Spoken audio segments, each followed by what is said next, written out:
Good morning, everyone. Welcome to the Morning Magic Show, where we discuss all things Magic the Gathering. The first part, we do Q&A and general Magic discussion. Oh, did you hear that the new spoilers for Kaldheim are coming out? It's just flooding out. The spoilers are all over the place. You're in the right place. We're going to talk about them. And the second part, we do Decklist review. So if you have a 75 that you've always looked to get some feedback on from both myself and the community, you're in the right place. We can give you that feedback, fix the mana base, the win condition, and help show up your bad matchups. So brew up your cup of coffee and so that we can brew up the Magic conversation. Welcome to Coffee and MTG for January 14th, 2021. I am Nikachu, Merfolk Master, here to serve you this morning with some Magic discussion. Welcome. Good morning, Stephen. Good morning, Frederick. Good morning, Jen Lowe. Good morning, Benjamin. I'm glad to see all the familiar faces. And to Benjamin, we got Benjamins everywhere, an Armstrong and a K. And so thank you very much for making me a part of your daily morning. And we're going to have a lot of fun. And there's a lot of spoilers that are coming out, a lot of interesting new cards, stuff that's getting retweeted like crazy on Twitter. There's some and very new design. There's also some old design. They brought back some old design stuff, but they're making some new design choices. And the prophesized snow-covered land hate has been revealed. Can that break into the modern metagame? We're going to wait and find out. Certainly, it probably will see maybe some play in Pioneer or Historic if that is a necessary thing. But they're all very interesting cards. Good morning, Carlos. Good morning, Daryl. Oh, what are your thoughts on the new Spirit One drop? We'll get to that. Don't worry. Don't get too excited all of a sudden. But we'll definitely get to that. Good morning. Good morning, Daryl. I know there's a new one drop Spirit that's been revealed. Good morning, Dio. Good morning, Ugly Hood Rat. Good morning, Mikey J.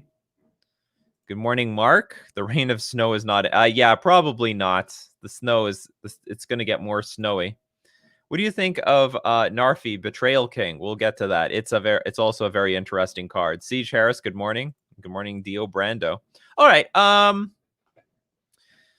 I don't want to get into spoilers too quickly, because then we get people coming in later that are like, "Did you talk about this card?" So we'll just give some people an opportunity to jump in before we get to the super hot cards, but maybe we can talk about some more tame cards for the moment. What is there available here?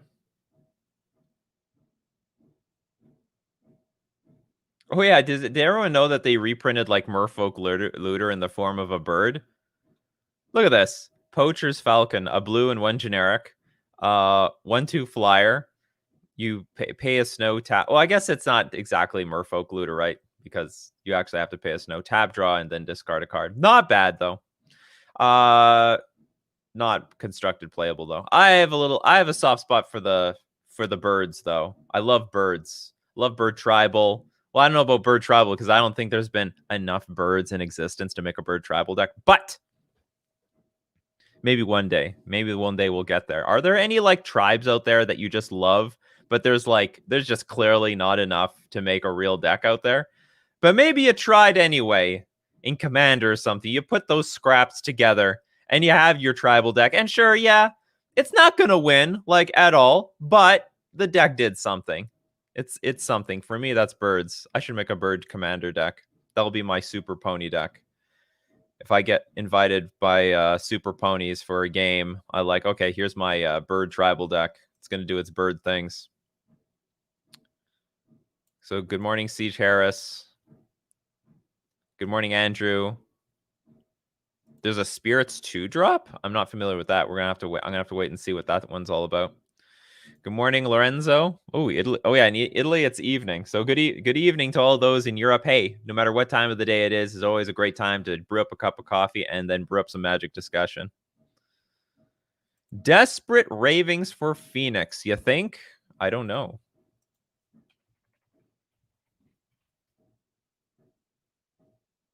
Oh, people tried this before. Probably not good. here, like because you have to discard the card at random, so you're not guaranteed to discard the Phoenix. You'd be better off with something like what's the one red mana one? It's draw 3, discard 3. Even Goblin Lore probably is better. I wonder why hasn't the Phoenix decks tried to experiment with like Goblin Lore? I mean, draw 4 cards, discard 3 cards. You're not down anything. And you probably are going to discard your Phoenix. Maybe they've tried it. You know, take those Hollow One cards. Then there's, what is it called? Burning Inquiry. Sometimes I wonder, like, why don't they play these cards? Why didn't no one try it? Maybe no one did try it. It's possible, but no one tried it. Morning, Andrew. Is it just me, or are the uncommon lands in the set really good? They're pretty good. They're playable. They're quite good. Let's talk about some revised specs. You mean like reserve list cards? I guess Pioneer Spirits is calling you. Maybe. I am, spoiler alert, I am not very impressed with that one drop that was spoiled. We might get more Snow Hate. Nope. We got one piece of Snow Hate. That's it. That's what was prophesized by Gavin Verhey on his own competing morning magic show called Good Morning Magic. Good morning. Good morning, Tiago. Have we talked about Mystical Reflection yet? No, we haven't talked about anything. We're gonna get, but okay. Let's get into it. With the good mornings are up. Okay, what's our first card we talk about here today?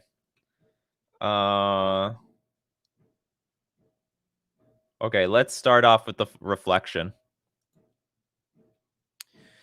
Mystical Reflection, a blue and a generic instant. Choose target non-legendary creature. The next time at least one creature or planeswalker enters the battlefield this turn, they enter as a copy of the chosen creature, and you can also foretell this card. This card is actually phenomenal. I'm really glad that they printed at 2 mana. This is very interesting, and it works both ways, people. You can copy your own creatures to turn your opponent's creatures into garbage, or you could copy their creatures, and then maybe you get like a 2-for-1 benefits, because the risk here is if you target your own creature, they can kill it in response. But also, maybe your opponent's creature is so strong that you can copy it and then turn your creatures into something enormous. I think there's big potential in this card. I think it definitely could see competitive play. Like what I'm already imagining with this card is like a solid answer to Primeval Titan, because counter spells don't always work because of Cavernous Souls. Ether Gust doesn't always work because you need to have like a good enough clock that you're going to win, or you can get your Ether Gust back and continually like Ether Gust this Primeval Titan. So the point is you Ether Gust the Primeval Titan, they put it back on top of their deck. Primeval Titan is going to come back. So that's not good. This, you can let the Primeval Titan resolve after you copy one of your, you play Mystical Reflection on one of your creatures. And Titan doesn't have a lot of removal. Like, they don't have a lot of removal to play at instant speed to undermine this. Also, maybe in a scenario where your opponent already has Primeval Titan on the battlefield, you target their Primeval Titan, and then you play a creature that will create multiple Primeval Titans. You know what I mean? So, and this, I mean, I don't think just Merfolk is interested in this card. I think the Spirits community is also very excited about this card. So here's the deal. I do not think this card is going to be good against removal heavy decks. So it's got to be against a Plague Engineer deck that does not have removal. Because if I bring this in against Jund, they will destroy me. They will probably destroy me. I mean, maybe not. I can foretell it and just let it sit in exile, but it's probably not a great exchange to foretell Mystical Reflect my creature, and then their Plague Engineer turns into, I don't know, a Master of the Pearl Trident or something, or even a Silver Gill Adept. No, well, whatever garbage creature I have on the battlefield. I would never choose Silver Gill Adept. But the point is, like, I would be down a card, and they would still have something. And also, there's always the huge bloat potential of them just killing my creature in response, and then I'm 2-for-1. So I think this is going to see better play in a matchup that doesn't have a lot of spot removal. I think this is going to be very, very interesting in those matchups. Like maybe I want this. Maybe I want this against Death and Taxes or something like that, where when their creature enters the battlefield, it's going to be some nonsense instead of one of their, I don't know, Flicker Wisp or Skyclave Apparition, or even I could target their Skyclave Apparition, put my own 1-drop into play, and then all of a sudden I have a Skyclave Apparition. I can exile their best card. So I think there's going to be a lot of really cool, tricky stuff with this. I don't think Merfolk is the only deck that's going to be interested in using this. How many copies in the sideboard? I don't know. I mean, this is going to come down to playtesting. I have not playtested this card at all. I see the potential, though. I see the potential. But I want to be clear here. I don't think this is going to be good against removal heavy decks, because I'm seeing that in the discourse. I see people are saying, you know, oh, we can answer things against Crux and Jund. And I mean, no, it's not going to work like that. It's going to be very vulnerable in matchups like that. It's accurately costed. I mean, I like that it's 2 mana. I mean, of course, you can make it even cheaper if you foretell it, but at 2 mana, this can actually see competitive play. I think there is a good chunk of decks in the metagame that this might be good against. How about in blue-white Taxes? Yeah, that could be a possibility too. And and you know what? Death and Taxes might also like this card because they could upgrade some of their creatures. Because, you know, like late in the game, they got like a second, like they'll have a Thalia or something. I wonder, how does that work? If I play a second Thalia, is it just going to enter the battlefield? Next time at least one creature or planeswalker enters the battlefield they enter as copies of the chosen creature. So I guess, you know, excess Thalias that are legendary, they can come into play as other creatures, like better creatures. I mean, again, you got to understand that you're sort of 2-for-1ing yourself. You're spending a card in order to get this effect.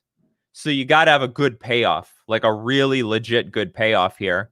And I think in some cases you will. And some people are like thinking of funny things to do. I think this is Magical Christmas Land, but I mean, it's possible.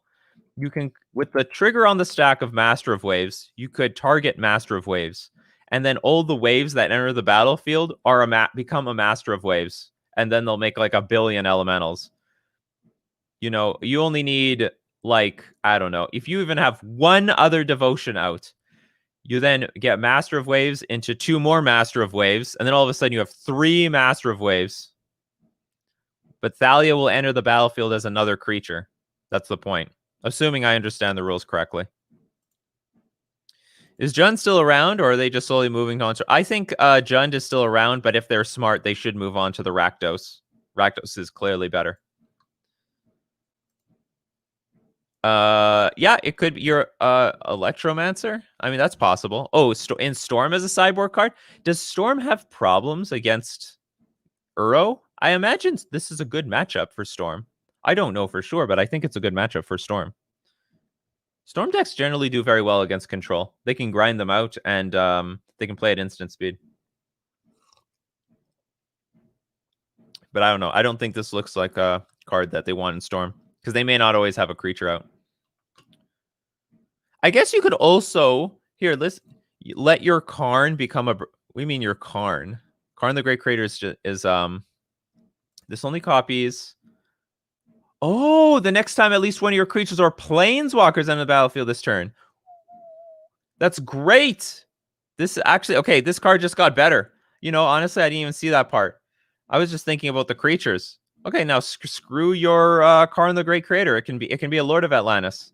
It can be a Benthic Biomancer or something. I don't know. No, this is a great point. Yeah, I didn't even read anyone talking about this. Yeah, you can next time at least one creature or planeswalker enters the battlefield this turn, they enter as copy. Oh no, wait a minute, sorry. Yeah. It affects the planeswalkers entering the battlefield. That's fantastic. I totally love this. So it's a pseudo answer against Karn the Great Creator. I mean, it's a pseudo answer against a lot of stuff, so long as they don't have removal in response.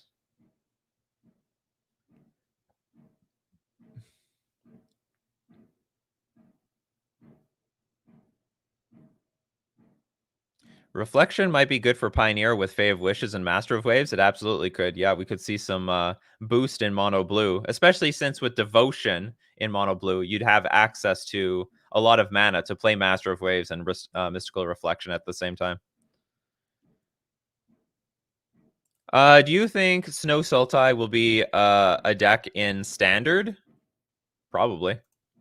I can't say for sure. I'm not like to be brutally honest, I'm not a Standard player. I'm not even paying attention to what's going on in the format. Thoughts on the Snow Hate card? All right, let's talk about the Snow Hate card. Let's move on to the infamous, prophesized Snow Hate card. Okay. There's a lot of words here. Why does this have to be foreign? This is like the least. This is not one of the cards I want. Anyone looking for a virtual mate? So Redain, God of Justice, and Redain's Shield. So we got a 3 mana, a white and 2 generic, legendary creature, God, the God of Justice, flying, vigilance, no lands that opponents control. Enter the battlefield tapped. Opponents have to pay 2 more to cast non-creature spells with converted mana cost 4 or more. So actually, that's pretty relevant. I mean, it's okay. So first off, we are taxing the snow lands. Lands that opponents control, snow lands that the opponents control enter the battlefield tapped. Oddly enough, it does not affect your snow lands, so it's not symmetrical. And the tax is relevant. I think the tax is relevant. I mean, it taxes Supreme Verdict. It taxes Cryptic Command, which is very important. It taxes Ad Nauseam. It taxes Karn the Great Creator. It taxes actually a lot of the Tron stuff, right? And that's relevant. I mean, when you get your 3 Tron lands out, you want to be able to cast your Karn the Great Creator. Sorry, your Karn Liberated. You want to be able to cast your Ugin the Spirit Dragon on curve. Of course, this is 3 mana, so you need to be on the play to really get some good effect out of this. 2/3 creature, not bad. And then I think the back half is even better. Unfortunately, 4 mana, a white and 3 generic. When a source that an opponent controls deals damage to you or a permanent you control, it deals -1 of the damage instead. So whenever you or a permanent you control is targeted by a spell or an ability that an opponent controls, the opponent may pay 1. If they don't, that spell or ability is countered. So it turns off Lava Dart, turns off Gut Shot, turns off Walking Ballista. There's actually a lot of little stuff that this influences. Good morning, Jarl. Well, here's the thing. Not everyone needs to play white. There just needs to be one deck in the metagame that plays this. So not everyone needs to play the Snow Hate. I'm just looking for a reason to move back to my Unstable Islands. I want to go back to my Unstable Islands, people. I love my Unstable Islands. They're beautiful. So I just need one deck in the metagame playing a card that sees enough play to dissuade me from playing snow-covered islands, because the advantage is there. It's real, but it's so minuscule that one Snow Hate card is more than enough to make me switch to something else. But is this like Thalia, Heretic Cathar, like power? Like, I mean, this card has seen play before, but it doesn't actually see play now. And I think the effect is even more powerful. Creatures and non-basic lands your opponents control enter the battlefield tapped. And with this thing, doesn't even see play. Maybe the toughness is the problem, but it doesn't see play. Now this is double-sided. We have it's got a sort of pseudo protect your protection effect. Okay, from turns off the Heliod Ballista combo. That's correct. It will turn off the Heliod Ballista combo, so you can't shoot me anymore. And you'd have to pay you'd have to pay a mana for the effect. So it doesn't look great, but I think it has enough good stuff going for it that it could see play in Modern. It's not complete rubbish. It's a little bit more expensive than I'd like it to be, but I don't think it's garbage. If anything, it might even be in the sideboards of like the Heliod Company decks to win in the mirror or something like that. Like any deck with a lot of ramp. It might even see play in the Reclaimer Titan decks, which are like basically a white-green deck. So I don't... Oh yeah, does it turn off Storm? Yeah, I guess it turns off Storm as well. So I don't... So actually, okay, what are we beating in Modern with this? So we've hit the Heliod Company matchup. We've hit Storm. which is still around. Yeah, the shield is great. Do you think they should make it legal to write snow on any basic land? No, I don't think they should do that. I think they should. They've already printed a snow hate card, so they can't do that. They're not going to errata all lands to snow basics. The snow hate card should have been like choke for snow lands. I don't actually think the snow hate cards had to be that bad. I actually really liked. Oh, I'm drawing a blank here.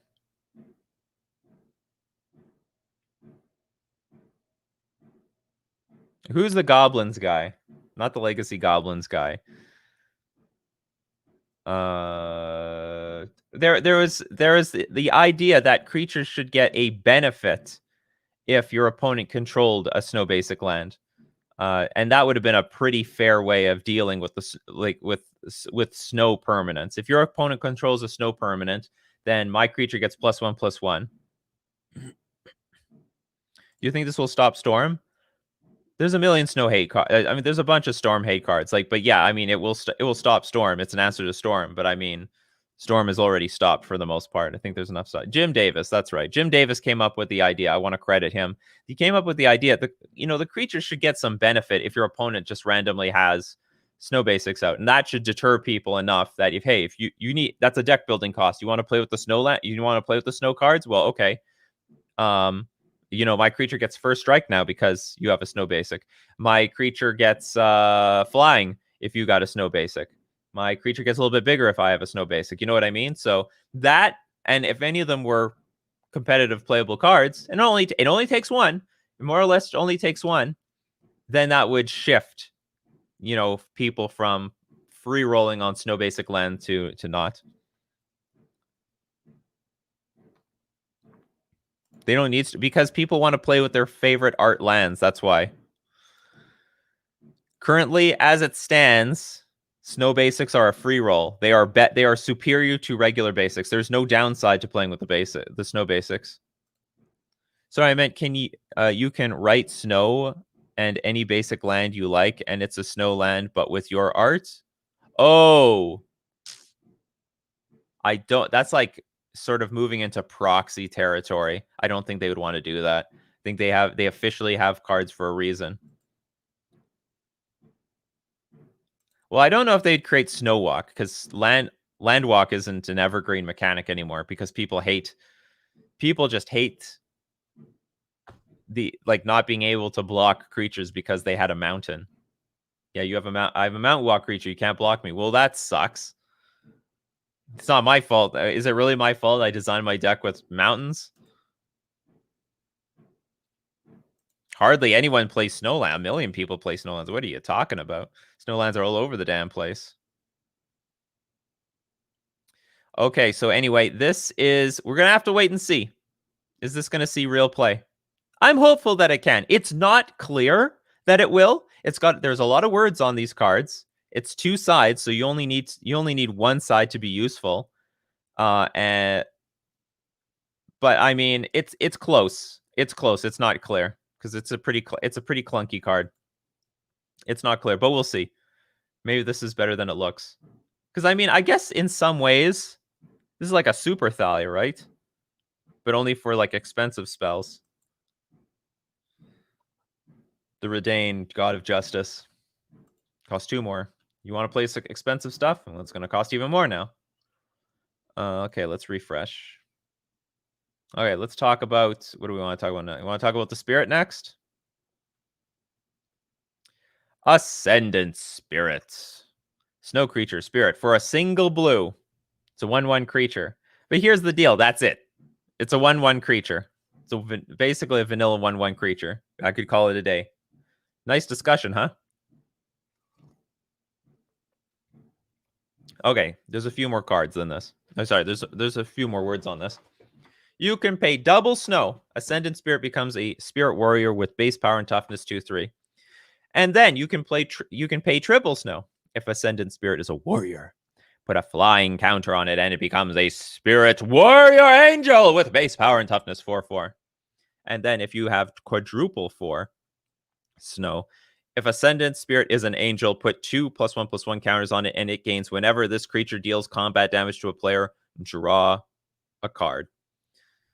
I think this card is like very, very poor. I think this actually looks really bad. Now, okay, I could be wrong. But first things first, you're spending 3 mana to get this thing to a 2/3 creature. That is very unimpressive. It doesn't have built-in evasion like other spirits. Like, why can't you fly? Every other spirit can fly. What's wrong with you? Why can't you fly? And another thing is, at least you can do it at instant speed. Like, you can do this at end of turn. But even for a spirit deck, you need to build your deck with, like, tons of snow basics. Or sorry, not snow basics, like just snow lands. And I don't know if there's I don't know if you could build the deck appropriately to make this work. I think your mana base is going to be really jank and clunky. Papa Joe, you just missed it. We just talked about it. I don't know. We don't know if it's meaningful though. It might be something, might not. So, like, and by the way, this is not the first time a card like this has been designed. What is that? What is the Kithkin? I don't remember. There's a Kithkin like this. Someone help me here. We can look at that card. Looks close to Knight of Ebon Legion. Read the third ability. Yeah, but you need look how much mana you have to spend to get there. That costs 1, 2, 3, 6, 10 mana. Figure of Destiny. Here's Figure of Destiny. So this type of card exists. And it's easier. It's way easier to upgrade this because you can use a red or a white. Here you are restricted to snow, which I think is harder to build your mana base for. This card sees no play whatsoever. And maybe the abilities aren't that great. I mean, you get a 4/4 Spirit Warrior, and then you get 6 mana. It becomes a big thing. Here, it's a little bit more reserved. You get a little bit more at the up front. You get a little less at the back. I mean, once you turn it into the if Ascendant Spirit is a warrior, put a flying counter on it. It becomes a Spirit Warrior Angel with base power and toughness 4/4. So you got like a Sarah Angel at that point. But the point is, it's a huge mana sink. It's a huge investment. So I don't think this is that great. I think this card's playability is going to hinge completely on your ability to make a mana base for it. But I don't know if the Spirits deck wants to like bend over back. Like you want to remove like Hollow Fountain or whatever. No, the cost is a huge problem. Yeah, cost is a huge problem. Do not like another thing. Like what's the green one? Hex Drinker. Again, this is a card that doesn't see play because, again, you have to spending mana to upgrade your creatures is a big risk. Because if you pay the mana and the creature dies in response, you've wasted a lot of time. You've wasted a lot of time. Here's the deal. If this thing had flying, just flying, I could get behind this because I can assume this card is going to be good in the earlier portions of the game. And this card will be good in the later portions of the game when we can start upgrading it. But this card is bad early in the game. It's very, very bad because it has no evasion, doesn't have built-in evasion like the other one-drop spirits. See, at least in the one-drop spirits, you can just play them. You start attacking willy-nilly. This one, you're going to play it. Then you're going to play, I don't know, you're going to play your Supreme Phantom, and then you realize you can't attack into a Thalia, Guardian of Thraben, or just some other random creature that's on the battlefield, because a 2/2 creature just doesn't do it in today's modern metagame. So this is just, I think it's a very poor creature. I don't think the payoff is there. You have to spend 10 mana also. Like, what, you literally have nothing else to do? I mean, sure, that's fine. But if you have nothing else to do, upgrade it. But I think this card is only valuable in the later portions of the game, but you need a card that's going to be good in the earlier portions of the game. So I think this card, extremely overrated. I'm sure people are going to play test it. I mean, just thinking about how you build the mana base to accommodate this thing, because it's only good. It's not good unless you can level it up. It's garbage otherwise. It's hot garbage. It's a 1/1 for 1, which we've established a million times from the Merfolk community, does not cut it in Modern. That is not playable. A 1/1 for 1 is nonsense. There needs to be some really good upside to it. So the 1/1 for 1 is no good. Was there a BNR announcement today?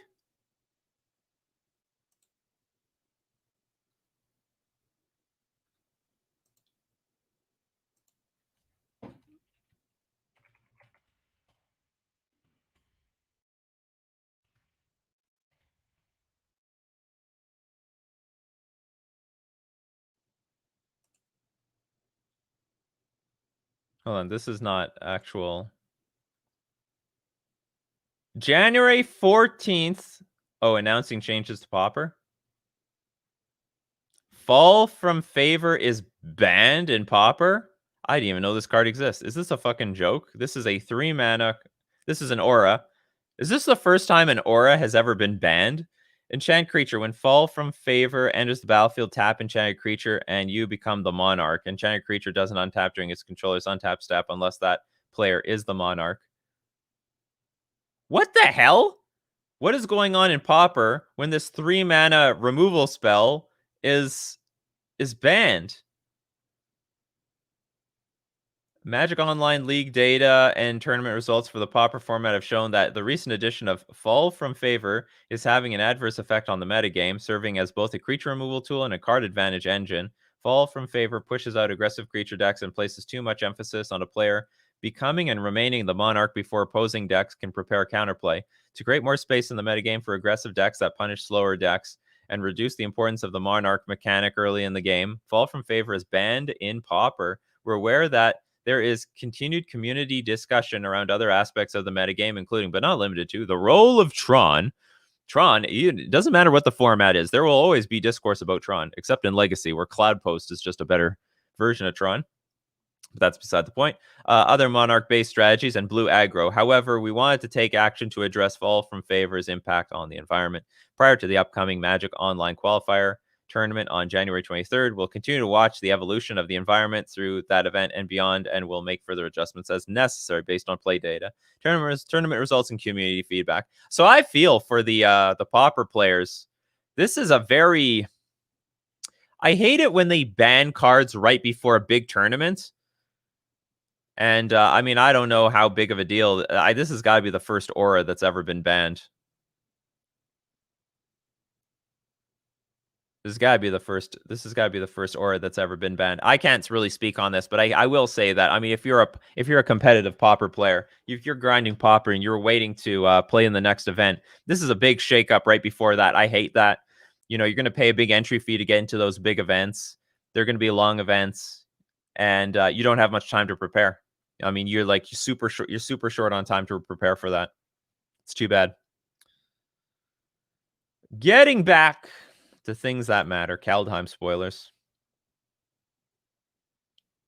There's no need to play test this. Oh shit! I didn't realize the Nolan realizes that didn't see if this is X, then do the next thing. Yeah, this is trash. Yeah, it's not. You don't just jump to the best ability. You have to level yourself up one at a time. Yeah, Sailor is blue, 1/1 flying flash, 4 mana draw card. It's actually way better. Because like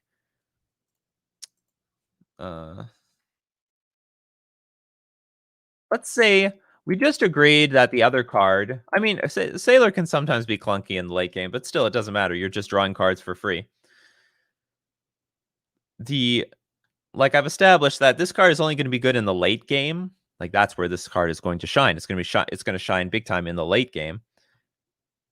But so does this one. So you're going to be drawing cards anyway. But you get to jump right to the draw cards part. Of course, it's not a big body, but whatever. At least there's a benefit early and a benefit later in the game.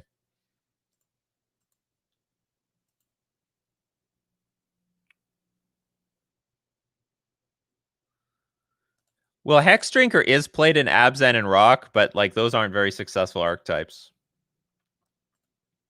Like I wouldn't say those archetypes have proven that Hex Drinker makes them like competitive decks.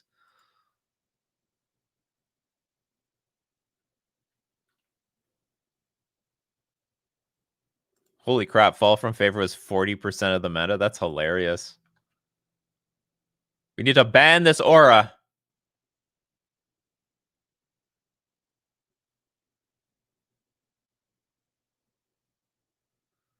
The card warped the format? How bizarre.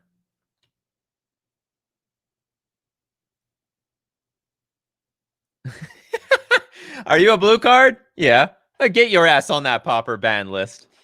You can never tell. I seriously though, are there any other, is there ever a point where an aura saw play? I don't think so. Yeah, it's very recent. It's just a banning of today. Monarch is so broken in 1v1. I mean, I don't know what other card. I mean, I guess so. I was like, what got banned in modern? It was a very unexpected BNR announcement. They didn't even let us know that there was going to be an announcement. Anyway, that was interesting. They say refresh the page. Okay, we're going to refresh. What do we got here? Oh, now this is a more interesting spirit. It's a 2/1 creature with boast.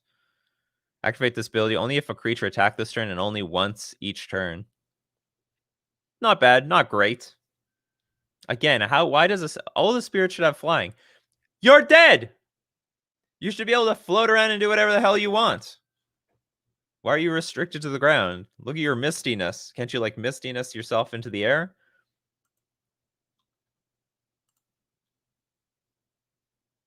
What is this? Enchantment for 2 mana? In Search of Greatness. At the beginning of your upkeep, you may cast a permanent spell from your hand with mana cost equal to 1 plus the highest converted mana cost among other permanents you control without paying the spell's mana cost. If you don't, scry 1.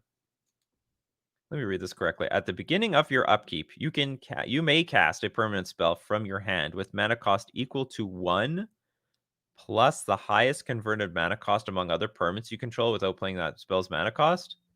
That is interesting. So it's like Ether Vial, but you need permanents on the battlefield. And by Ether Vial, I mean, like, it's a way of, like, getting multiple permanents on the battlefield at once. So so this card will be kept in check if you continue to kill the creatures that are in play.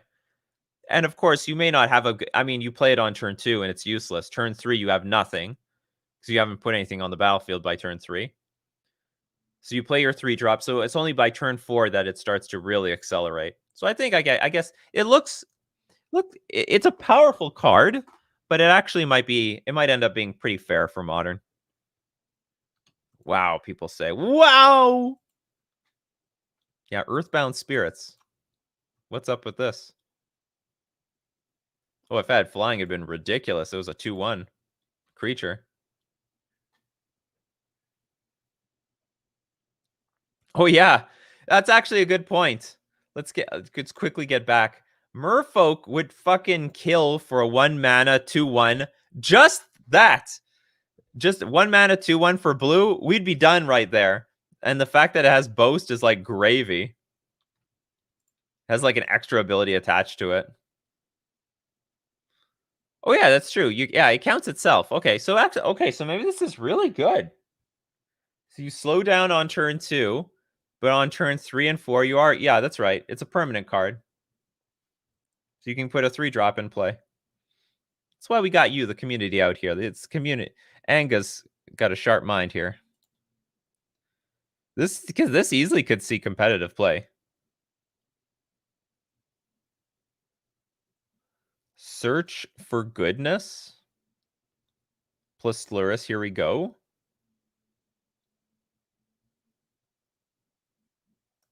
Is there a reason why modern Magic design makes 1/1s for 1 without keywords? I don't know. A draft, basically. They do it for draft. Oh, it says other permanents. Oh, at the beginning of your upkeep, you may cast permanent spell from your hand with mana cost equal to 1 plus the highest mana cost of among other permanent.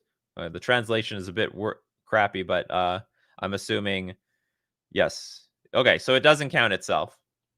So it is Crap's translation says other permanent you control without paying its mana cost if you don't scry 1. All right, so it does not account itself. I don't know. It's, this is not an official translation. This is a fan-made translation. We're going to give leniency to Mythic Spoiler here. Anyway, interesting card nonetheless.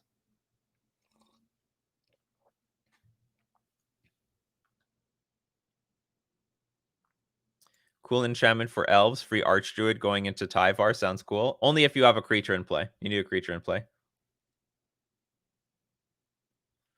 If you have a 2-drop in play. Yeah.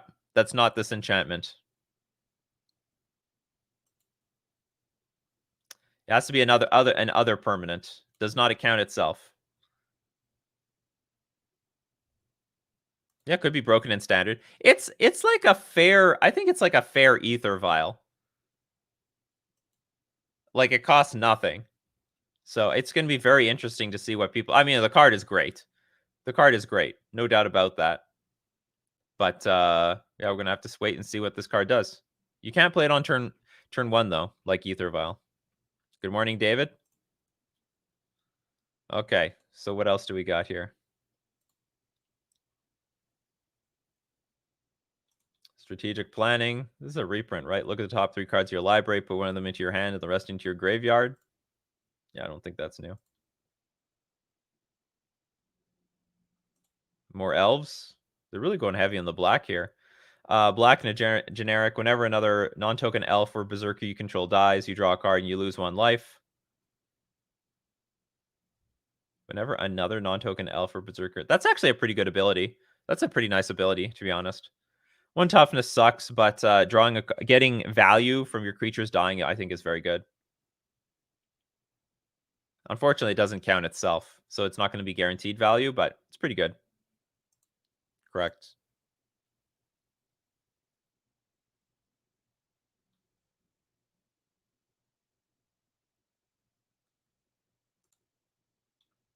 Oh yeah, this is gonna the enchantment. I'm assuming you're talking about. Okay, what else are we... There was like a 3rd card everyone was going like crazy about, I think, that I missed. Oh, this one, the zombie. Narfi, Betrayal King. I actually think this card is reasonable. I think this card is very reasonable. It's a 4/3 Lord for zombies and snow creatures. But you can pay 3 snow to return it from your graveyard back to the battlefield. I think I like that. I know and zombies. Do zombies have a discard outlet? I can't remember. I know there's tons of sack outlets, but I don't remember if there's a discard outlet. But the point is, like, I think it's reasonable to assume that you can bring this back from the graveyard.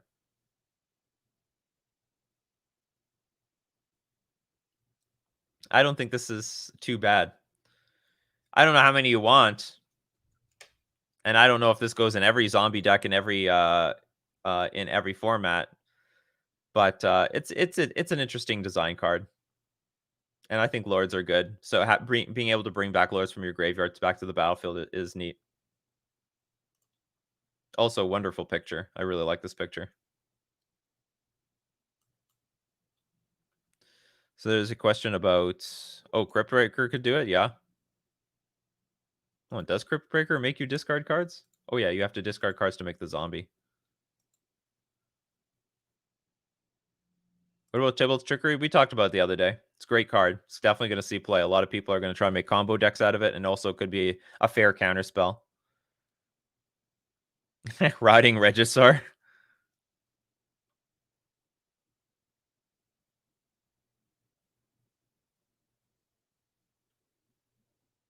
Yes, and the snow creatures. Oh, the snow creatures. Look at the Poison Cup card. What's the Poison Cup? Hold on, is this the Poison Cup?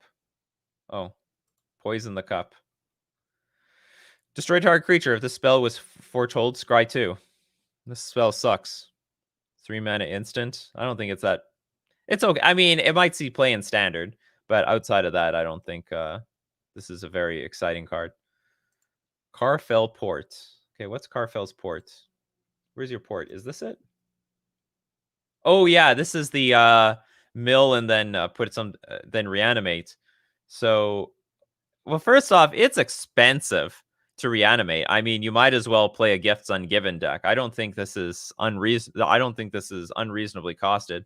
So it ETB's tapped, adds a blue mana. So you can pay 3 generic, a blue and double black, and you got to tap it, and you got to sacrifice it, mill 4 cards, then return a creature card from your graveyard to the battlefield taps. You know what? I'm not really excited about this card. I'm really not that excited. I think it's very fair. I don't know what deck wants this though. I really have no idea what deck wants this. Maybe a mill deck because they're gonna self-mill themselves a little bit. And then I don't know, maybe they can put a random creature card from their graveyard. But you'd like what cards are gonna go into your graveyard as a win condition? Like what's the card you're reanimating? Oh yeah, so Frost Titan or even Grave Titan, that's a possibility. So like because it needs to be a creature that's going to be reasonable if you cast it from your hand, and is also going to be reasonable to reanimate from the graveyard. And you can do this at instant speed. So you can like sacrifice this, bring back a Grave Titan from your graveyard back onto the battlefield tapped. I think that's reasonable. Maybe we're gonna see Gyruda. Look, everyone's naming Gyruda. So we got 6 mana, 6/6 companions. Your starting deck contains only cards with even converted mana costs. Only if you want to use it as a companion, you could just use this as a regular creature. When Gyruda enters the battlefield, each player puts the top 4 cards of their library into their graveyard. Put a creature card from with an even converted mana cost from among those cards onto the battlefield under your control. Or do you guys want to play with like a combo deck with Gyruda and you just keep the chain going for forever and then combo your opponent out? So this is like because there were Gyruda combo decks, but they were just missing a little something. They couldn't really go off. Maybe this is the card that helps enable their strategy. I could see this. I mean, the fact that it comes to play tapped is not a big liability. I could totally see this seeing play, but it needs the right deck for it because I mean, you're not going to bring back like Snapcaster Mage. You know what I mean? Oh, I think that's a bit harsh. You definitely can play this in modern. This definitely can see play in modern or pioneer. Thank you very much, Dylan Lewis, for the super chat. I appreciate it. But you could have given a question. You just gave you just gave the donation without a question. But thank you very much. If you want to get my attention on Coffee and MTG, you can either give 3 question marks before the question, 3 question marks after the question.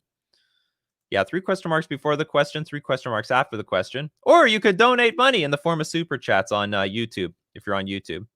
There's no donation ability on Facebook. But anyway, thank you very much, Dylan, for supporting the Coffee and MTG. I can buy so much coffee with that $10. You're paying for my coffee. All right, how about Sun Titan and return port back to play? Well, now you're going into Esper territory, right? Because this is clearly a blue-black land. So, I mean, if you're going to play with Sun Titan, like Sun Titan's a good card. Don't get me wrong. But Esper now gets... There's a big cost to going to 3 colors in Modern. I'll just say that. It's a big cost. Like, we're already... This land by itself is already bad against Blood Moon. I mean, it's possible. I don't know if that's the greatest value, but it's possible. I like the idea of playing with Titans in general. I think Frost Titan and especially Grave Titan. I mean, Grave Titan. I mean, we look at Grave Titan. If you look at Grave Titan, ETB make 2 zombies, attacks makes 2 more zombies. Where have I seen that before? Oh wait, that's right. Primeval Titan already does this artificially. The Primeval Titan enters the battlefield, they get Field of the Dead, they get a bunch of zombies, they attack, they get more zombies. It's the same damn card. Grave Titan might be grossly underplayed in Modern. It might be grossly underplayed in Modern. I think this is a good payoff in any deck that wants to play with Karfel's Port. Fits perfectly. You could play it. It dies. You know, you still get the zombies. You can get the zombies back. Is there an Eldrazi Titan with even CMC? Yes, there's many of them. Like Ulamog is even CMC. Will you read In Search of Greatness? I can't find an English copy. Oh, you want to go check it out?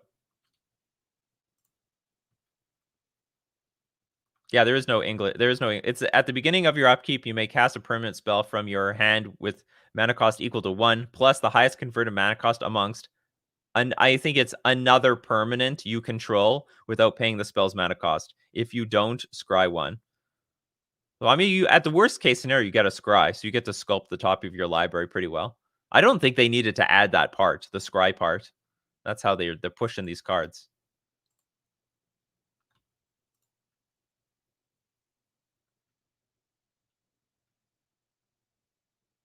Yeah, something with enter the battlefield trigger, agent, or that Gyruda or something.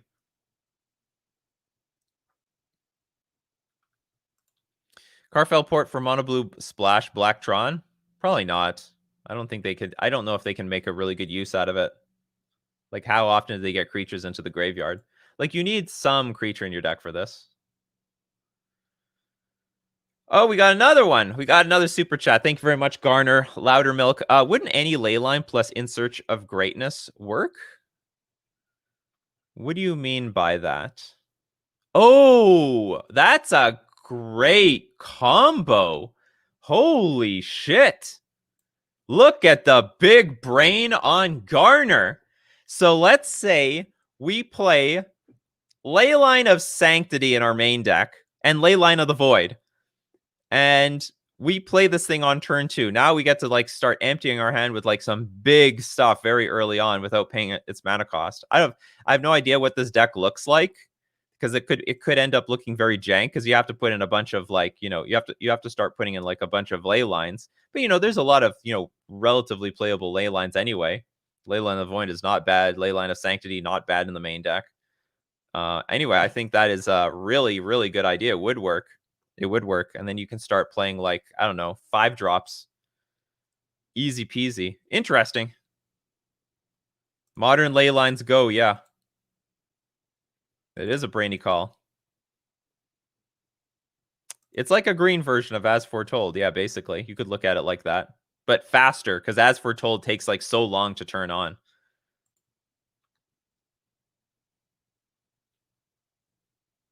Search for greatness in Vile decks? No, I think it would be pointless. Because you can't afford to play both of them. Did we already talk? Yeah, we talked about the White God. It's fine. Hopefully we'll see play, but it's not definitive that they will. Starfield of Nyx? Oh, that's interesting.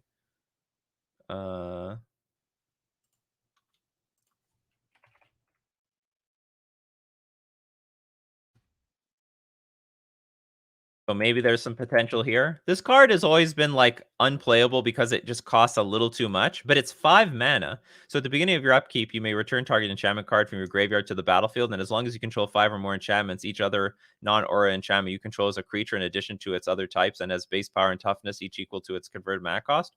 Yeah, so you could go like leyline directly into this and start attacking. I don't know if it'll be good, but it's something.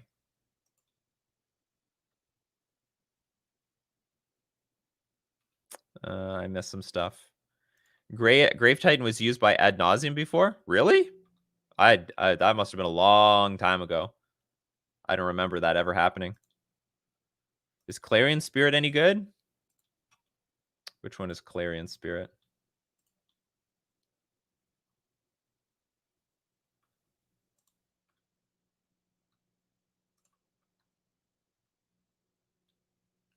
I'm not familiar with Clarion Spirit. Oh, this one. Totally missed this. So 2 mana, 2/2. Whenever you cast your second spell each turn, create a 1/1 white spirit creature token with flying. I wouldn't say so. It's really hard to cast your second spell because normally you're just playing one. You're only casting one spell a turn, and you're cheating one spell into play with Ether Vial. So I would say no. If it was just like a lot of the elves, cast a spell and boom, you get the benefit, then yeah, it would be good, but like second spell is way too clunky for an uncommon. It's a pretty poopy spirit. And again, a spirit that doesn't fly. Spirit's getting some love in this set. Spirit's getting some love. Is there any cool stuff that we've never addressed?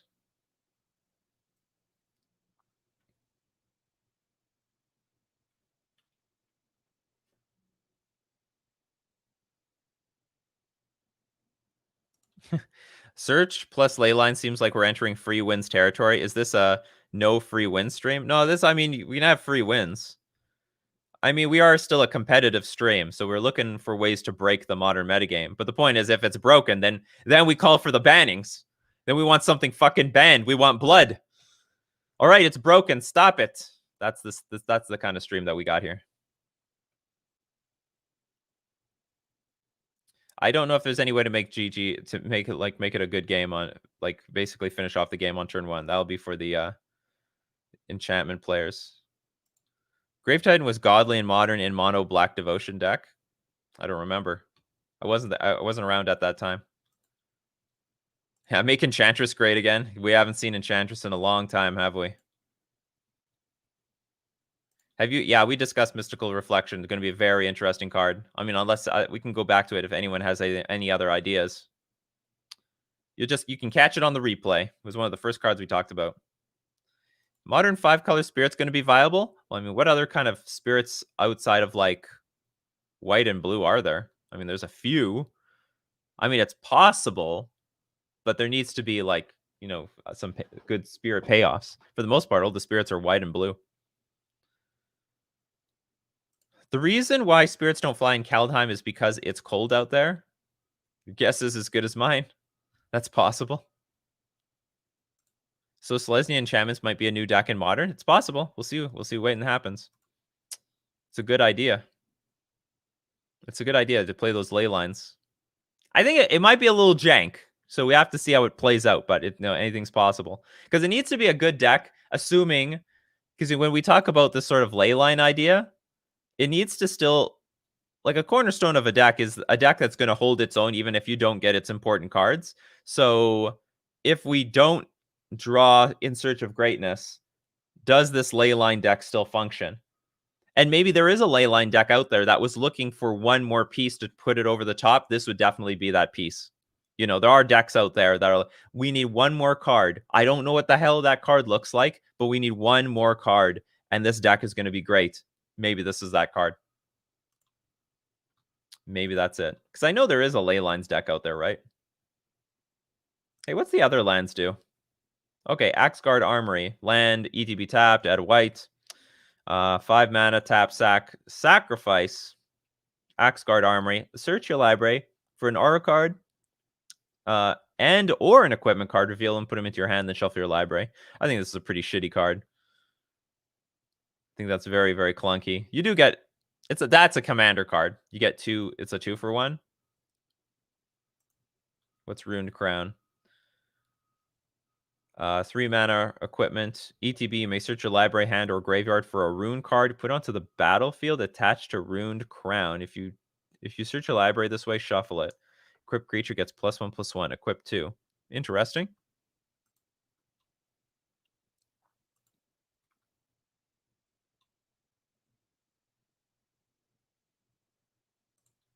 Yep, we talked about Clarion Spirit. We talked about it not too long ago. This thing's garbage. It's a 2/2. You're not going to play 2 spells. You're not going to play 2 spells a turn very often, if at all. Not going to happen very often. I don't think it's worth it. It's a pretty weak card. Because just remember that putting things into play with Aether Vial does not count as casting spells. It does not count. Too slow outside. Oh yeah, too slow outside Commander. Yeah, I thought you were just gonna say too slow for Commander. I'm like, what are you talking about? That's the snail format. Holy crap! It's like 10 o'clock. It's 10:05 already. This is insane. All right, you know what that means? It's time for Decklist review. We were having so much fun discussing the spoiler cards. I completely lost track of time, but that's great. We're having a great discussion here. So if you want to get your deck list reviewed on Decklist Review, go into the description. Join my Discord. A link to that is in the description below. Find the channel called Decklist Review, and in Decklist Review, use the command !review deck space, give the URL to the deck, and you'll be eligible at random, people. This is it's a random lottery to be eligible for Decklist Review. So as we wait for people to submit their decks, we are going to thank our sponsors, starting with themanabase.com, your home base for everything Magic the Gathering. And the Manabase is supported by FusionGamingOnline.com, my favorite local game store, and the deal of the week this week. You can save up to 25% off all board games. So if you want to get the World of Warcraft board game, this is the place to get it and the time to get it. Fusion Gaming Online is my favorite local game store, a Canadian local game store. Remember, it's in Canadian prices. And you always want to check every single week to see the new deal of the week. There's a new one every single week. And we are also going to thank our sponsor, Mana Traders, the premier place to rent Magic cards online. And if you want to test your brew out in a real environment with other people playing their cards online, you can do that with Mana Traders, and you can support the channel by using my Mana Traders link in the description below. Or you can use if you want to save some money, you want to get some value, you can save 15% off your first 3 months using my coupon code Nikachu.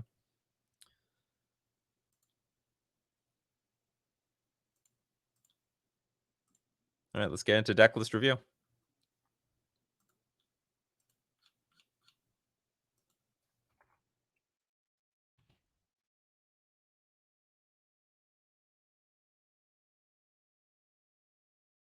Maelstrom Legends with something on a budget.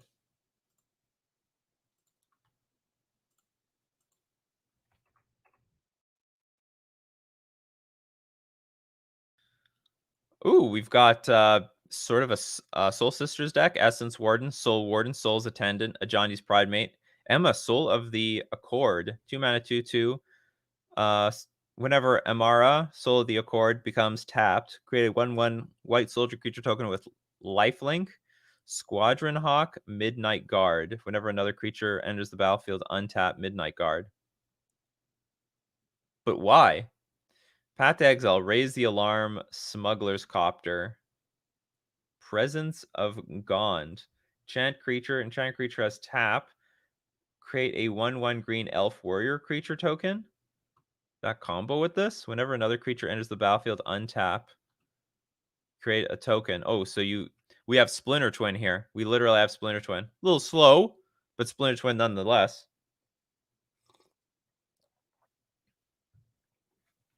Does this combo with anything else? Enchanted creature has tap.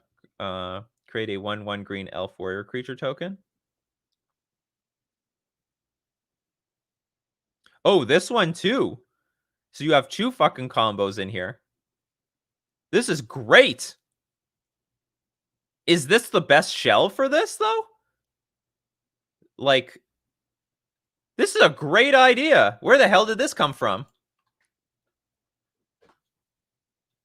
Looks like a Pauper deck made modern. Whoa, and In Search of Greatness doesn't tap or is restricted to only once per turn.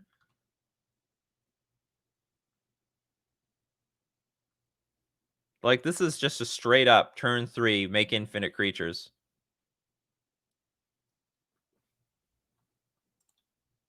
Why is this not explored? This is literally turn 3, you basically win. I mean, okay, this card is maybe a little crappy if you don't... I mean, it's not even that bad, really. I mean, at least it'll create a threat every other turn. But my problem is... Okay, so this idea is great. I actually think this is great. I didn't know such thing existed.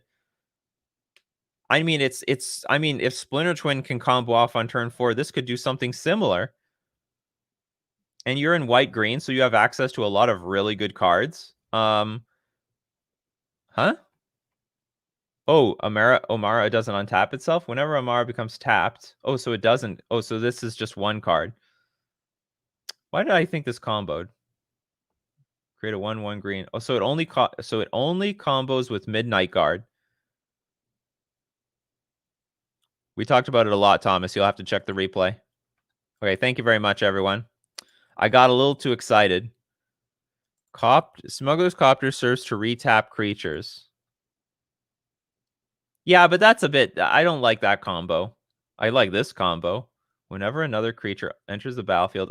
Is there anything else like this? Is there another, like, creature enters the battlefield, untap this creature? Or is this a very unique effect to only this card? This is only an uncommon.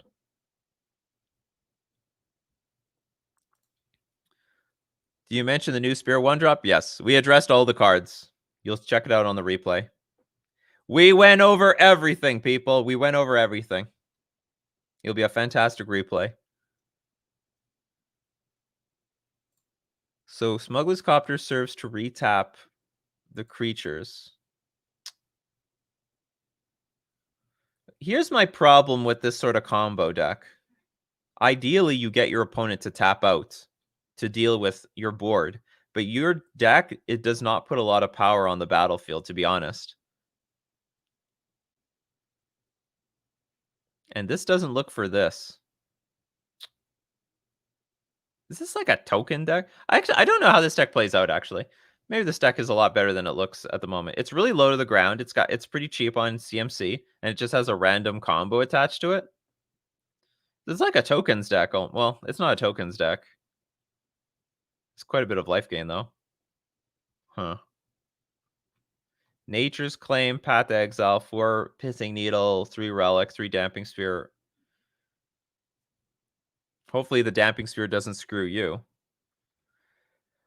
Well, I am just so curious how we can make this like a very real combo. I guess it still doesn't win. I guess its problem is that it doesn't actually win by...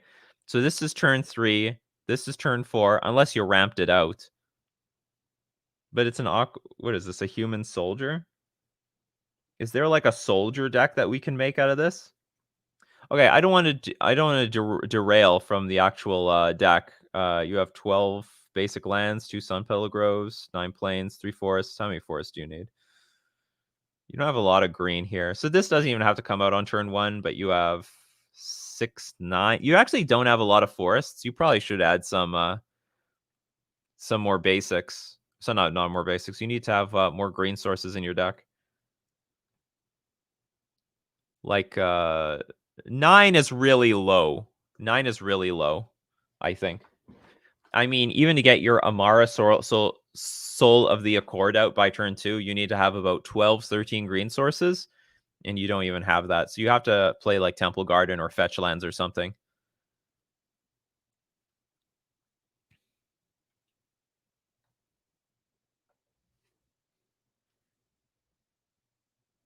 Maybe an Elf Shell splashing white? Maybe. But elves are already like a elves is already like sort of a combo deck already. If this wasn't budget, Heliod Ballista could be good. But that's a whole new combo deck in itself. I like Venerated Loxodon here instead of the Squadron Hawks. Okay, that's a pretty cool suggestion. I also like that suggestion as well. So you got Convoke, you can tap your creatures, and so you can ramp out a 4/4 creature while also making all your small creatures bigger. I like that suggestion over the Squadron Hawk.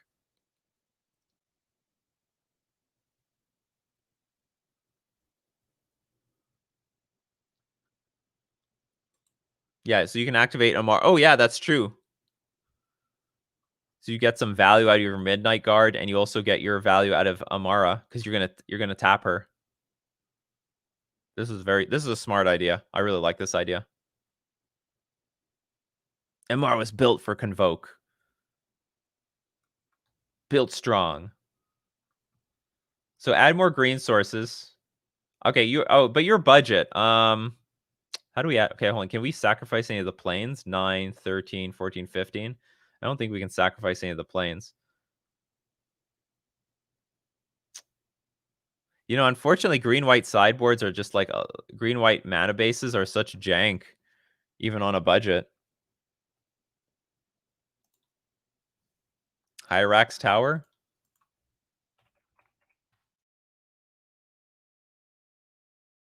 ETB, when Hyrax Tower enters the battlefield, untap target creature. Is this an additional combo? ETB, untap target creature. I don't think that's a combo. Or at least I don't understand the combo. Divine Visitation.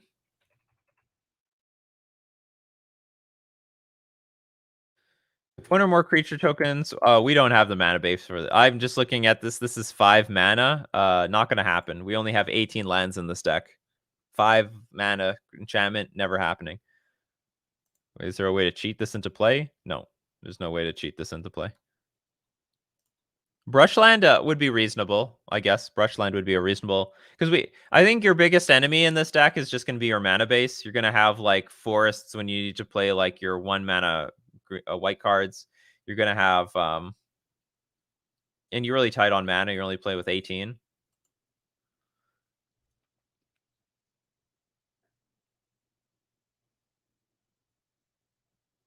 I think Intruder Alarm is fine. What's wrong with Intruder Alarm? Where is it? Oh, wait a minute. There is no Intruder Alarm. I thought you were talking about raise. Oh, maybe you are talking about raise the alarm. Because this is supposed to gain a bunch of life off of these creatures. Yeah, it appears to be a budget deck. What about Famished Paladin?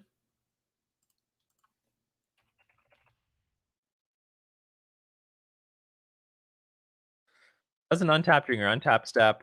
Whenever you gain life, untap Famished Paladin.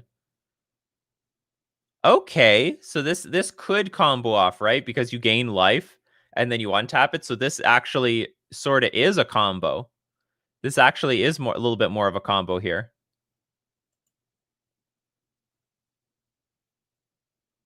Isn't Intruder Alarm blue?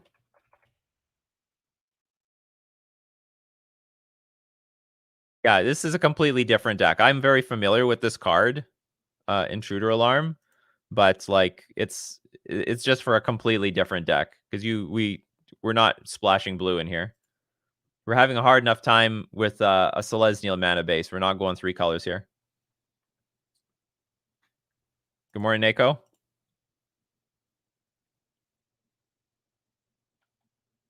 Why not Llanowar Elf? Because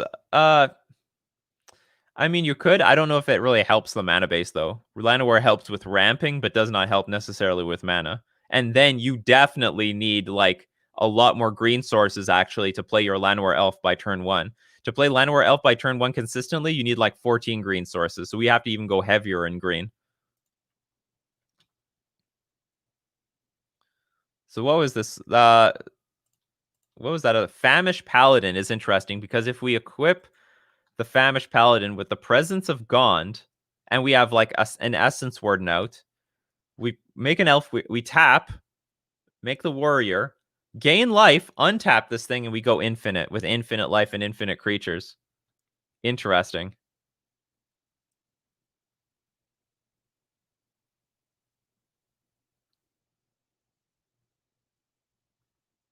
It might be too fancy, though. I don't know how... It's an idea, though. It's something to consider for a deck like this. It's definitely something to consider.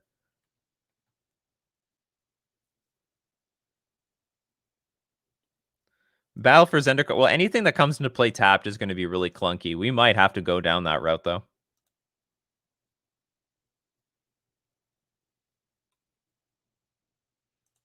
Orochi Leaf Caller.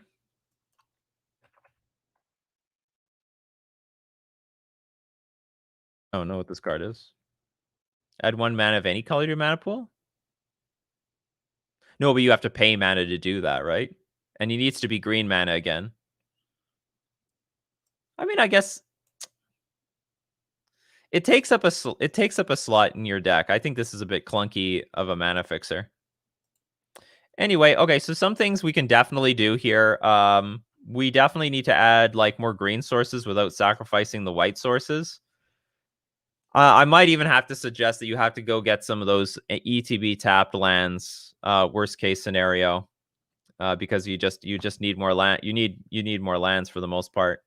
There's just no way around it. You could play Brushland, so that's a possibility, and definitely remove the Squadron Hawks, because we have actually not too many things at 1 mana. No, sorry. I'm thinking about the wrong card. Squadron Hawks is just going to look for more Squadron Hawks, but maybe play with the Loxodon, Venerated Loxodon. It will help protect your early drops. Also, you have synergy with Amaro and Midnight Guard. Anyway, I hope that was some useful feedback. Good luck with the list. It's a really cool list. It would be much more interesting to see what this deck does if it's not on a budget. Okay.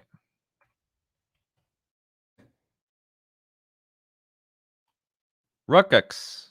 We have a legacy deck. It's been a while. Oh, we have a legacy deck coming from the absolute worst website to present decks on Coffee and MTG.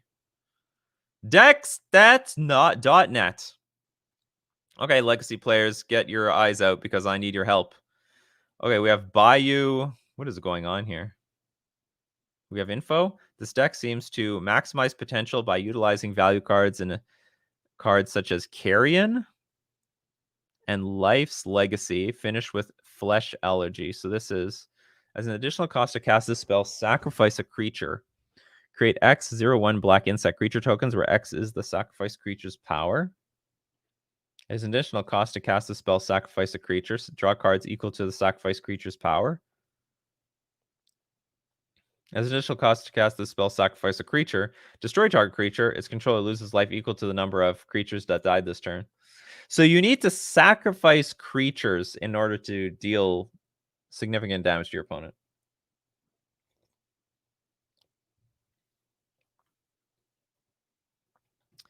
Bayou, Blister Pod. Look, the lands are in out of, it's all in alphabetical order.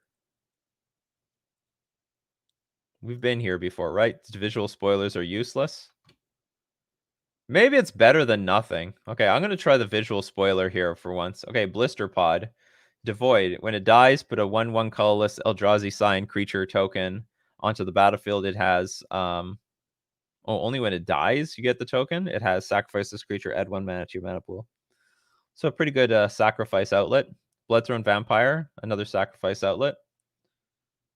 Where this actually is an outlet. You can sacrifice to Bloodthorn Vampire, and I guess there's 2 copies, 2 Bajuka Bog, 3 Carrion, sacrifice a creature, put into play a number of maggots. Maggot tokens equal to the sacrifice creature's power. Treat these tokens as 0/1 creatures. Carrion Feeder. Hold on. So, okay, sacrifice a creature, put into play a number of maggot tokens equal to the sacrifice creature's power. Treat these. So basically, there's going to be scenarios where you sacrifice, say, your Blister Pod, and you get 2 creatures out of it. Carrion Feeder. We all know what Carrion Feeder does. Cryptolith's Right. Creatures you control have tap, add 1 mana of any color to your mana pool. Culling the Weak, sacrifice a creature. Oh, so we get to generate some big mana here with Culling of the Weak, or Culling the Weak. Sacrifice a creature, add black. That's serious business, actually. Dark Ritual. Flesh Allergy. As an additional cost to cast Flesh Allergy, sacrifice a creature. Destroy target creature. Its controller loses life equal to the number of creatures put into all graveyards. What? So you kill creatures, and then they lose life. Life's Legacy, Forbidden Orchard. Whenever you tap Forbidden Orchard, target opponent creates a 1/1 colorless spirit token. Is that necessary?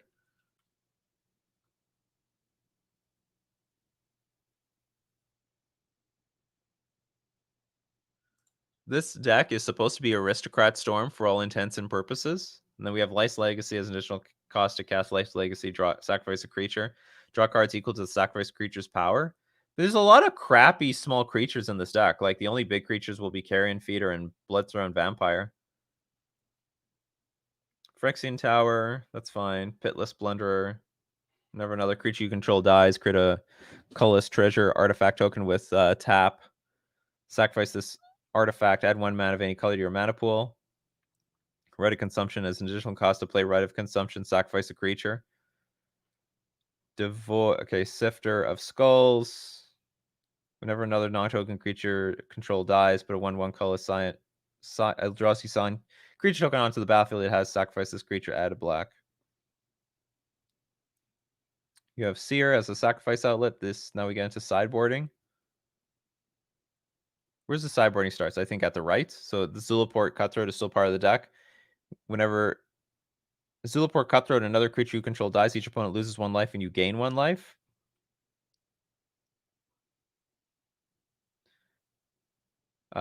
Fazundacy. Whenever a creature dies, that creature's controller may draw a card. Mind Slash. Perilous Forays. Sacrifice a creature, search your library for a land card with basic land type and put it onto the battlefield. Tap, then shuffle your library. What matchup do you want this card? Sacrifice a creature, search your library for a land card with basic land type, put it onto the battlefield tap. I don't know what matchups you want this one. I think the sideboard is really janky. Like, I don't think it's good. Mind Slash, sacrifice a creature, target opponent reveals his or her hand. Like, you should just be playing with straight up Thoughtseize and stuff. Thoughtseize, Veil of Summer. This seems like really fancy. Oh, okay. So here's I was wondering, like, why not play with something like Young Wolf? Or is this just not good? Is there enough creatures in this deck? You get 2 shots with this. So you can play it, you sacrifice it, you get another creature back. It seems like it's within the synergy of this deck. Oops. I mean, I have no idea how this deck plays out. Well, here's a great suggestion, Cabal Therapy, because you can sacrifice a creature later. So that at least could be in the sideboard over Mind Slash. I think this is a bit too fancy. It might be too late by the time that you start looking at your opponent's hand. Like, you need 4 mana for this. I don't know, maybe you're gonna get it with your Phyrexian, your Culling of the Weak, but I think that the sideboard is just bizarre. I'm hoping you have enough creatures in the main deck. Like, I don't like Life's Legacy depends so much on getting a big Carrion Feeder and Bloodthrone Vampire. How many creatures do you have? 4, 6, 10.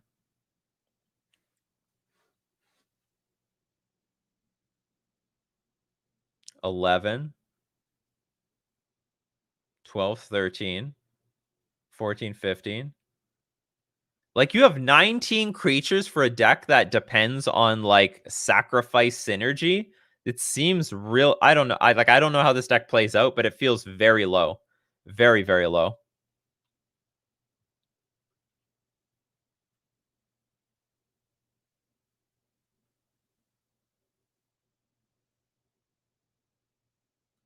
I'm all in on Flesh Allergy. I want the achievement of making a viable Flesh Allergy deck. That's what all of these strange choices are about. So, hold on. Is this like a flavor deck or something? Flesh Allergy? Additional cost to cast Flesh Allergy, sacrifice a creature, destroy target creature. And its controller loses life equal to the number of creatures put in all graveyards from the battlefield this turn. Do you have enough creatures for this?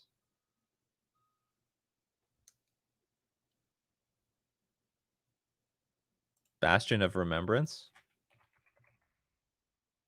I'll tell you what we're gonna do. I have no good suggestions, so I'm just gonna let people suggest cards, and if you think something's good for your deck, go for it. I think you could definitely improve the sideboard. I don't know how this deck actually plays out in the main. When Bastion of Remembrance enters the battlefield, create a 1/1 soldier. Whenever a creature you control dies, each opponent loses 1 life and you gain 1 life. It's a possibility, very similar to Zulaport, the Cutthroat, right?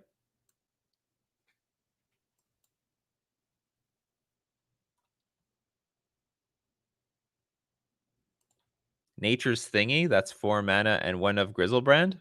I'm not sure. Actually, I'm not entirely sure what you're trying to ask. Would Endrick Sar be good? Says Harry. I'll let the Crater figure that one out. So 5 mana 2/2. Whenever you cast a creature spell, put X/1/1 black. Throw all creature tokens onto the battlefield, where X is that spell's converted mana cost. When you control 7 or more, throw sacrifice Endrick Sar Master Breeder. I think it's too expensive and the effect isn't that great.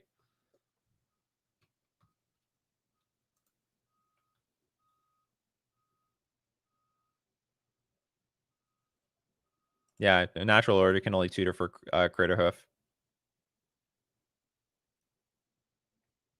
I think white for Rally Ancestors. Splashing. I don't like suggesting splashing an entirely new color. I mean, the deck is pretty hard Golgari. Splashing a third color is always a really big mistake, unless like it is key to the deck winning versus losing. So it's got to be within the Golgari colors.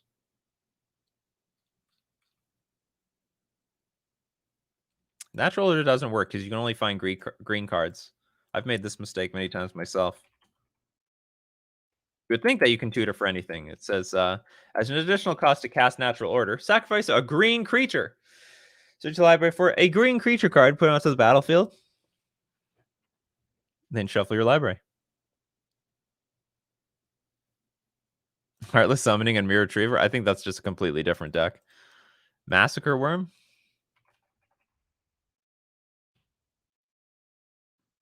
Pretty big, beefy creature. When Massacre Worm enters the battlefield, creatures your opponents control get -2/-2 until end of turn. Whenever a creature an opponent control dies, that player loses 2 life. I don't know if this is the right card for the deck, but I'm just throwing stuff out there for the creator to see.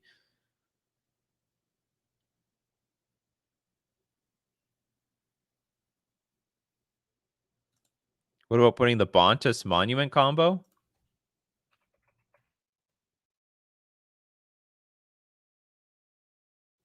Black creature spells you cast cost 1 less to cast. Whenever you cast a creature spell, each opponent loses 1 life and you gain 1 life. It's not bad. I don't think there's a lot of black creatures, though, to get a payoff off of this.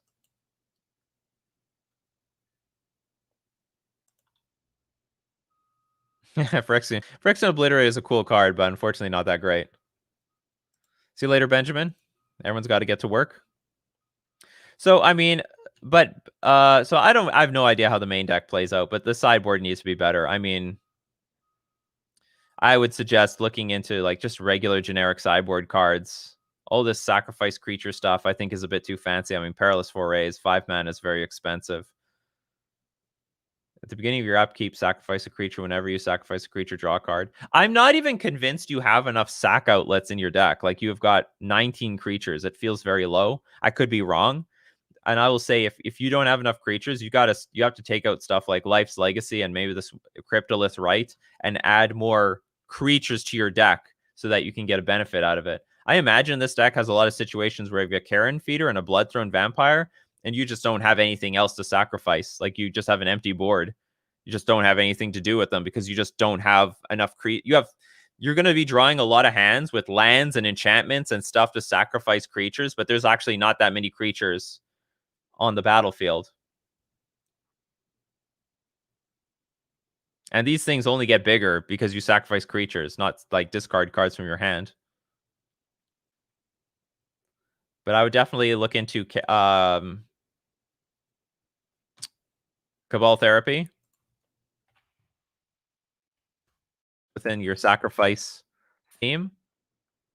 I'd also look into Veil of Summer. Probably. I don't know. Maybe this card is not appropriate in this deck because you're sacrificing stuff anyway.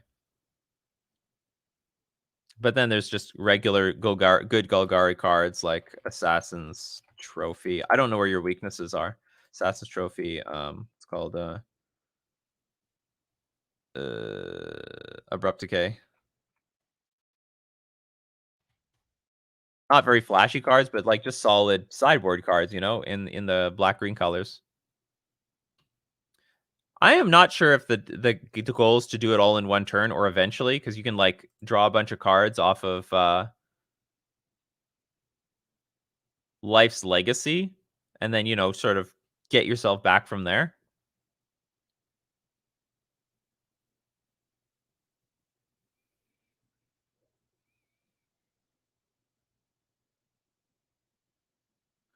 Darkness? How is that useful? That's Fog. Since when was Fog playable? Just watch that Dredge video and it's 100% a combo deck. The only thing aggro about is Creeping Chill. The only thing aggro about is that it attacks with creatures. Whatever, it's up for debate. We're going to open up a can of worms. Anyway, I hope that was at least some useful feedback. Wish I could do more. It's not that very unique archetype, not my cup of tea that I can, give this is a Sam Black thing. Like, if you gave this to Sam Black, he might give like much better feedback than I can, because Sam Black loves sacrificing creatures, getting that value, and getting that synergy. But that's going to be it for Coffee and MTG today. Oh my God, today was a great day. We went over like tons of really awesome spoilers. It was a fantastic show. So very much thank you for joining me, making me part of your daily routine. And as usual, keep brewing up that coffee and we'll keep brewing up the magic. Thanks for joining me today, and I'll see you next time.